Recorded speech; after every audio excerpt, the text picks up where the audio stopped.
I have some very scary news for Labor spruiker Dee Madigan.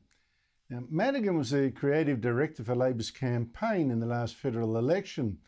And last night she was on Q&A on the ABC and went the full hysteric on the Liberals' plans for nuclear power. And didn't the ABC audience love it? There's been 36 accidents, I think, worldwide, and even the slightest raise in radiation means increase in miscarriage and stillbirth in childhood cancers. I certainly wouldn't want my kids living with one. You just brought that up. Can you put some substance to that? I did. That's literally... Yeah, but where, what are you quoting there? Literally science. But literally science. No. Oh, the science. Well, Madigan is in fact scientifically illiterate. I have no idea what this list of 36 accidents with nuclear power stations is that she mentioned, but the lists I see include accidents like rusted pipes or corrosions, usually things that hurt nobody. But yes, there were the two big ones, the disaster at Chernobyl in the old Soviet Union that killed about 50 people that we know of, and the Fukushima disaster caused by a massive earthquake and a tsunami that actually killed not one single person through any radiation leak. Although the Japanese government, for almost certainly political reasons, did pay out a man who later died of lung cancer.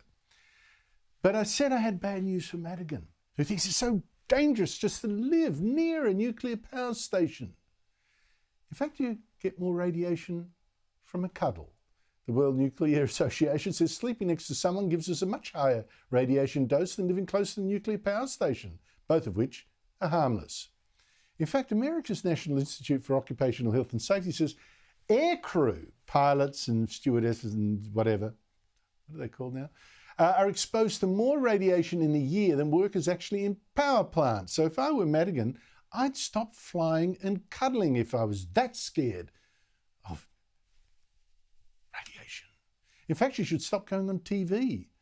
TVs also emit radiation, so heaven knows how radioactive Madigan is, given she practically lives surrounded by TVs and plasma screens and all kinds of radiation-emitting stuff, which should tell her, actually, Dee, hello, a little radiation is natural and will not kill you at all.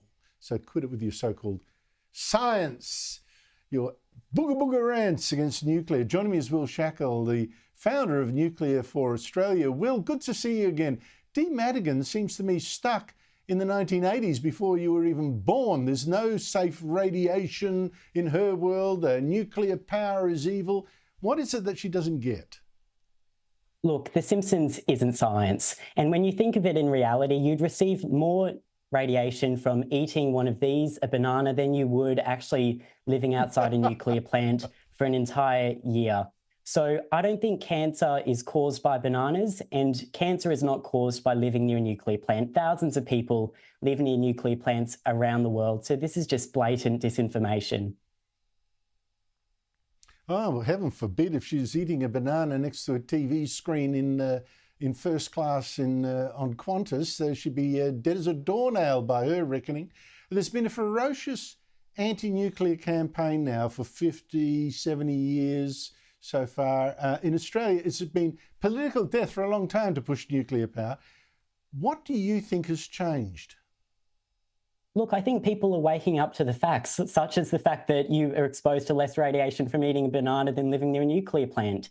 There are simple facts which prove that nuclear is reliable, that it is clean, that it is safe. And when people realise this, they are more likely to support nuclear energy. That is why a majority of Australians now support nuclear energy. That's why over 75,000 people have signed my petition to lift the ban on nuclear energy. There is no reason why we should be opposed to nuclear energy and be maintaining this hostile ban on it, except if we're believing the disinformation like was repeated many, many times on Q&A last evening. Well, speaking of that, Will, you probably saw Labor Minister Tim Ayres also attacking nuclear power. Here he is. I'm not as cavalier about nuclear safety and the safety of nuclear reactors as Barnaby is. One of the reasons that post the Fukushima disaster, the time scale that it's taken to build nuclear reactors overseas has blown out by decades, and the cost for each of these has blown out by tens of billions of dollars, is countries attending to these safety issues.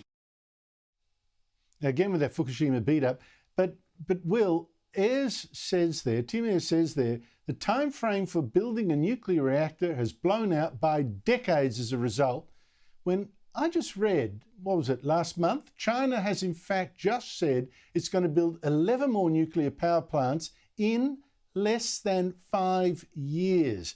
Now, how long would it take us if we got serious, given that we're going from a standing start? So probably not 5 years, but the best experts suggest it's anywhere between 10 and 15 years for Australia. Now, the UAE went from scratch to having nuclear in around 13 years. So this isn't unrealistic for Australia to say that we could build it in a good amount of time. The issue is going to be the political ambition. If we want to build nuclear plants in a short amount of time, it is realistic, it is possible. The only issue with the time for nuclear is really just political reasons, and hopefully we wouldn't fall into that mess in Australia. Yes, and politicians mounting, and their spruikers mounting ludicrous scare campaigns that really should shame them. In fact, they shame the country, if you believe them. Will Shackel, thank you so much indeed for your time. Really appreciate it. Thank you.